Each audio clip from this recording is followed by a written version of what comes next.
folks! In this video we're going to work on an Egyptian khopesh. The khopesh is a sickle sword from ancient Egypt. The first examples were introduced to Egypt by the Canaanites, and the Egyptians took the design and they ran with it. This one is an unfinished raw casting we bought from Sword Casting Guy. I'll put a link in the description, it has some awesome stuff, check it out. And we have to make it look pretty, so let's get to work. First thing we're going to do, we're going to clean it up some and define the shape and some tapers and see where it goes from there.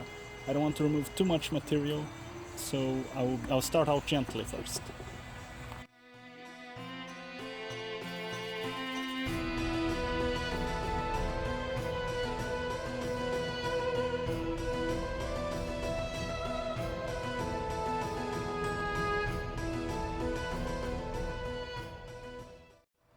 It's clean enough now that I can move on with hand files and refine the shape.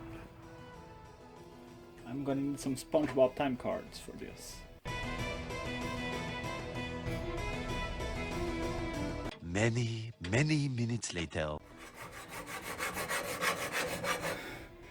People have this idea that bronze is a soft metal. Yes, compared to carbon steel, it is a very soft metal, but that doesn't mean that it's not hard in a league of its own. And this is quite the workout. But we're getting there.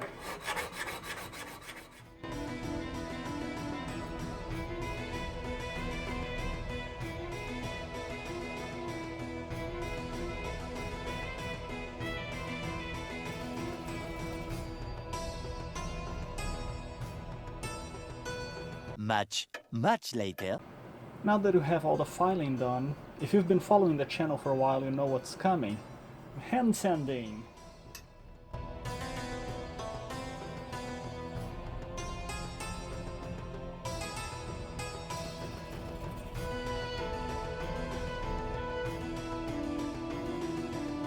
Now that it's nicely sanded, I'm going to work hard on the edge.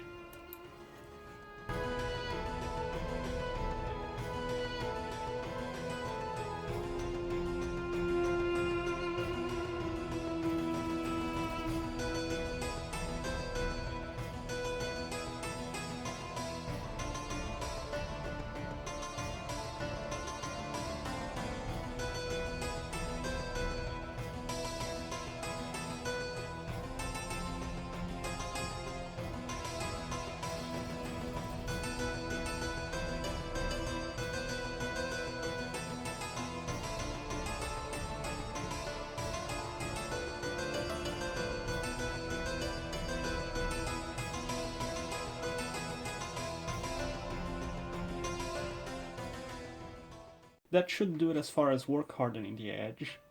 Now, we could file the hammer marks flat, but I think I'm going to leave it as decoration. It looks good, it makes the edge distinct.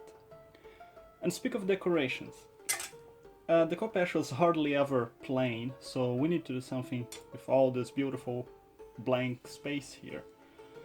And I'm drawing inspiration from a blade called the Dagger of Ahmose. It was a present that Pharaoh Ahmose gave to his mother. It's a beautifully decorated dagger with a dark center line and some hieroglyphs. I think that would look good with this thing, so let's give that a try. The plan now is to grind a couple of lines. I think they're too small to be called fullers, they're more like decorative fullers maybe. And then some hieroglyphs.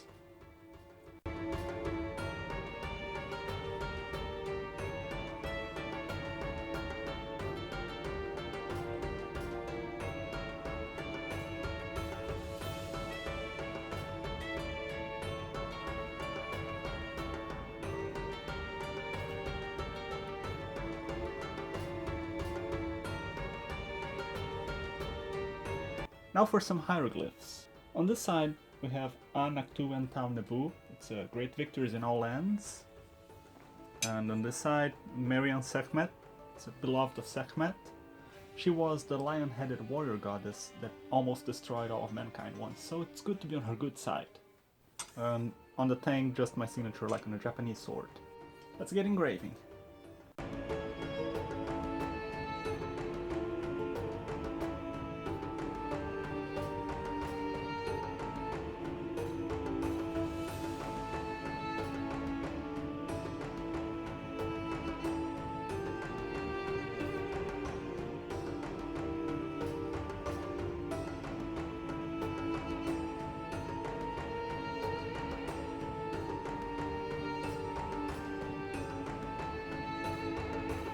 For the effect I went with the center black line, but without blacking out the hieroglyphs we just carved. I'm going to mask it and then give it a coat of lacquer to protect the inside of the hieroglyphs. So when I do a patina on top of it, it doesn't simply paint them all black and obscures them.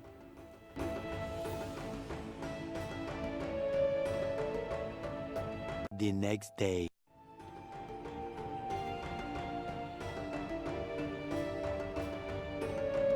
Now for the patina. This is an acid that will make the bronze, the exposed bronze, tarnish pretty much instantly.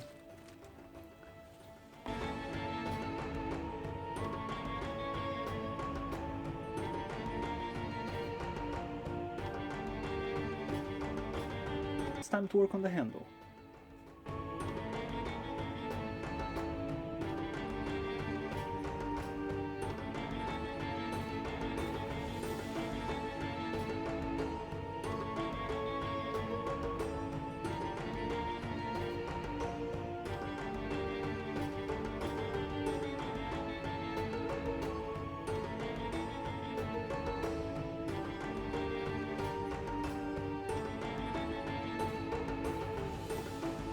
Two 2,000 years later.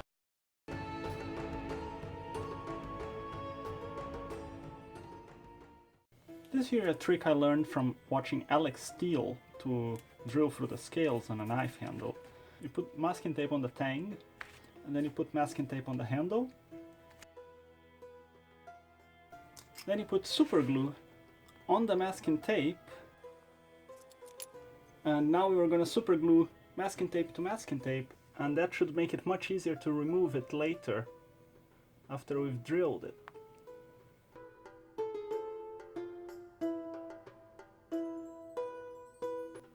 Now we glue in the other side just the same way.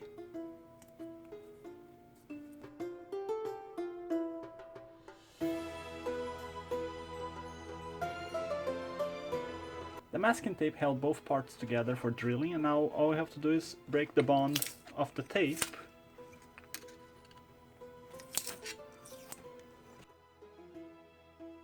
And we have clean parts to work with no mess of super glue or any other sticky stuff.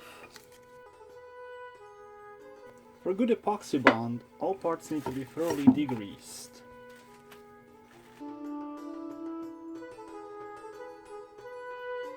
Right, time to mix some epoxy.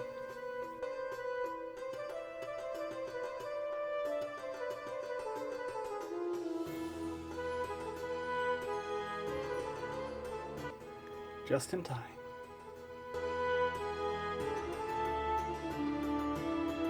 There's gotta be a better way of doing this.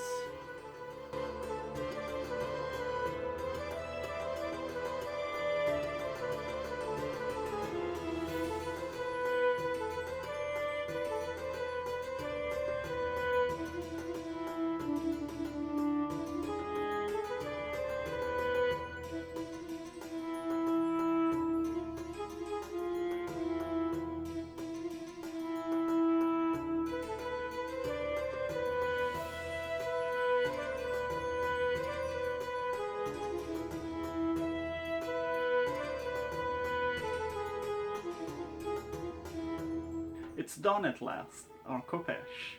I'm rather pleased with the way it came out. I love how this black line creates some contrast, and the handle was pretty tough to make. That ebony was really hard to work with, but it came out good. It has a good feel.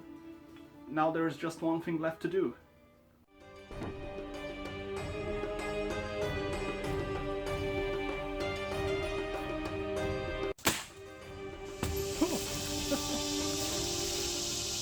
I'm not an expert fighting the Khopesh, but I feel like if you go like this, it's an axe, but if you switch to this part, you could maneuver it and actually do some precision strikes like a knife. Now I've joined the ranks of the watermelon cutters on YouTube, so thank you for watching.